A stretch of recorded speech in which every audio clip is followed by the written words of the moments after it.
This is what happens when a million-man war machine makes a single, fatal assumption. December 1939. The Kola region of Finland. The temperature is -40 degrees. A Soviet division is marching through the dense, frozen forest. They are heavily armed, fully supplied, and expect to crush the local resistance in a matter of days. Suddenly, the man at the front of the column drops dead. 2 seconds later, the officer next to him drops. There is no sound of gunfire. There is no muzzle flash. There is just the blinding white snow and the trees. The Soviet soldiers start firing wildly into the woods, but they are shooting at a ghost. They don't know it yet, but they have just walked into the hunting grounds of a 5'3" farmer who is about to become the deadliest sniper in human history. To understand why the White Death is the ultimate underdog story, you have to look at the massive strategic error the Soviet Union made in 1939. Stalin ordered the invasion of Finland with over 500,000 men, thousands of tanks, and massive air support. The Soviets looked at the data on paper and assumed Finland would surrender in 2 weeks. It was a giant, crushing a bug. But the Soviets brought dark olive uniforms to a snow war. They brought heavy motorized vehicles to forests with no roads. They relied on top-down, rigid military doctrine. The Finnish army, on the other hand, was tiny. But they knew the terrain, they moved silently on skis, and they operated in decentralized agile squads. And among them was Simo Häyhä. Simo wasn't a military super soldier. He was 34 years old, stood barely 5'3", and weighed 150 pounds.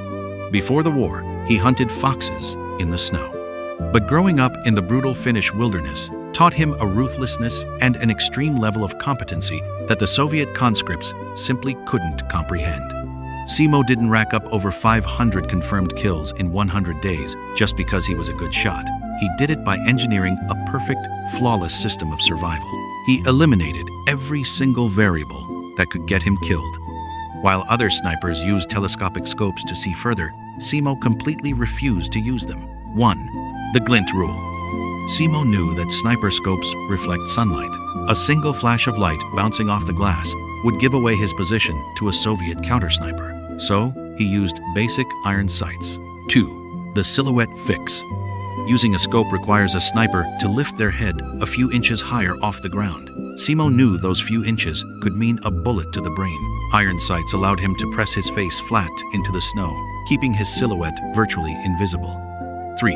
Muzzle control. Before firing, he would pour water over the snow directly in front of his rifle barrel and pack it down hard. This way, when the weapon fired, the muzzle blast wouldn't kick up a cloud of loose snow and reveal his position. 4. The breath hack. At -40 degrees, your breath creates a massive plume of white smoke. Simo would put solid clumps of snow into his mouth and keep them there while he waited, literally freezing his own breath so the enemy couldn't see him exhale. He wasn't relying on luck or raw bravery. He was operating on pure, cold logic. He was a masterclass in eliminating assumptions. By January 1940, the Soviet High Command was terrified. Entire squads were being wiped out by one man they couldn't even see. The psychological toll was devastating. They started calling him times Belaya Smrt, times the White Death. The Soviets stopped trying to hunt him with infantry. They were so desperate that if they suspected Simo was hiding in a section of the forest, they would just call in massive, blind artillery strikes, flattening the entire area in hopes of getting lucky.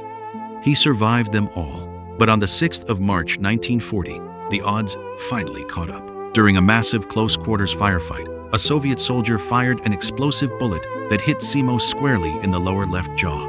The impact tore away half his face. His fellow soldiers found him unconscious in the snow and dragged him back to the base. They assumed he was dead, but he didn't die. Simo Häyhä lay in a coma for exactly 1 week. He opened his eyes and woke up on the 13th of March, 1940, the exact day peace was declared, ending the Winter War. Despite having 500,000 troops, the Soviet Union suffered catastrophic losses and failed to conquer Finland. A rigid, bloated system was humiliated by a smaller, highly adaptable force that refused to play by the rules. Simo underwent 26 surgeries to rebuild his jaw. He retired quietly, went back to farming, and bred hunting dogs.